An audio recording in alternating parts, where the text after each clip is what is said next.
અમેરિકામાં રહેતા ભારતીયો માટે ખાસ કરીને ગુજરાતી પરિવારો માટે સપ્ટેમ્બર મહિનો 2026નું જે યુએસ વિઝા બુલેટિન આવ્યું તે એક તરફ મોટી રાહત અને બીજી તરફ ચિંતાના સમાચાર લઈને આવ્યો હોય તેવું લાગી રહ્યું છે. જો તમારા માતા પિતા, ભાઈ બહેન, સંતાનો કે અન્ય પરિવારજનો ફેમિલી સ્પોન્સરશિપ દ્વારા અમેરિકા આવવાની રાહ જોઈ રહ્યા છે તો આ સમાચાર તમારા માટે ખૂબ જ મહત્વ ધરાવે છે. કારણ કે આ વખતે કેટલીક કેટેગરીમાં વેઇટિંગ ડેટ મોટો ઉછાળો લઈને આવ્યું હોય તેવું જોવા મળ્યું છે. ખાસ કરીને F1 કેટેગરીમાં લાંબા સમયથી રાહ જોઈ રહેલા બધા જ લોકો એટલે કે અરજદારો માટે મોટો ફેરફાર જોવા મળ્યો છે.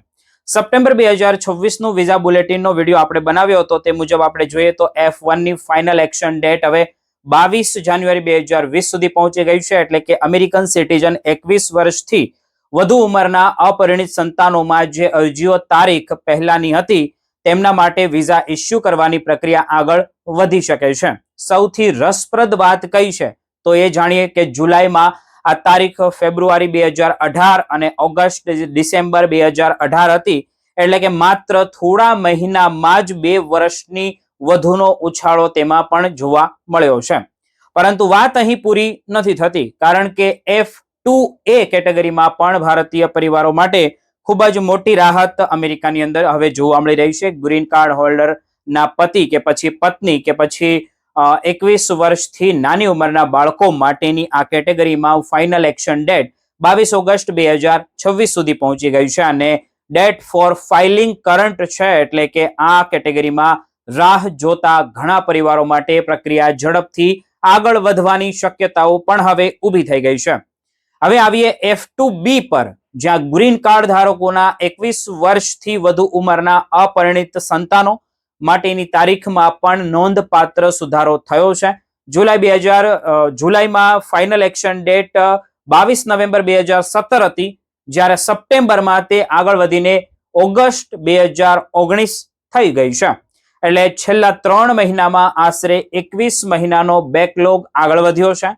F3 કેટેગરીમાં પણ મોટો ફેરફાર થયો છે. અમેરિકન સિટીઝનના પરિણિત સંતાનો માટેની આ કેટેગરીમાં ફાઇનલ એક્શન ડેટ જુલાઈ 2026 માં 15 એપ્રિલ 2012 હતી, જે હવે સપ્ટેમ્બરમાં વધીને 22 ઓક્ટોબર 2014 થઈ ગઈ છે. એટલે લગભગ 2.5 વર્ષનો બેકલોગ આગળ વધ્યો હોય તેવું દેખાઈ રહ્યું છે. પરંતુ હવે જે વાત સૌથી ધ્યાન ખેંચે છે તે છે F4 કેટેગરી. અમેરિકન સિટીઝનના ભાઈ બહેનો પરિવાર સાથે અમેરિકામાં બોલાવાની આ કેટેગરીમાં ભારતીય અરજદારો માટે રાહ હજુ પણ ખૂબ જ લાંબી છે. સપ્ટેમ્બર 2026માં ફાઇનલ એક્શન ડેટ 1 નવેમ્બર 2006 અને ડેટ ફોર ફાઇલિંગ 15 ડિસેમ્બર 2006 છે. એટલે જાન્યુઆરીથી સપ્ટેમ્બર સુધી ખાસ કોઈ નોંધપાત્ર મુવમેન્ટ જોવા મળી જ નથી. આ લાંબી રાહનો સૌથી મોટો ખતરો એ છે કે 15 થી 20 વર્ષ જેટલો સમય પસાર થાય ત્યારે ઘણી વખત સ્પોન્સરનું અવસાન થઈ શકે છે અને ત્યારબાદ જે ફાઇલ પર ગંભીર અસર પણ પડી શકે છે. આવી સ્થિતિમાં પરિવારને કાનૂની પ્રક્રિયા દ્વારા કેસ ફરી ચાલુ રાખવાનો કે કરાવવાનો પ્રયાસ કરવો પડે છે, પરંતુ તેની સફળતાની ગેરંટી હોતી નથી.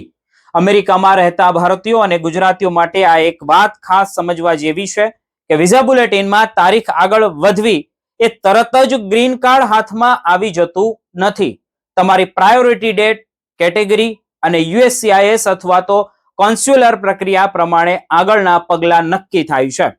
તેથી જો તમારા પરિવારની અરજી આ નવી તારીખમાં આવે છે તો દસ્તાવેજો અને આગળની પ્રક્રિયા માટે તમારે હંમેશા તૈયાર રહેવું ખૂબ જરૂરી અત્યારે અમેરિકાની અંદર બની ગયું હોય તેવું આપણે બધા જોઈ રહ્યા છીએ.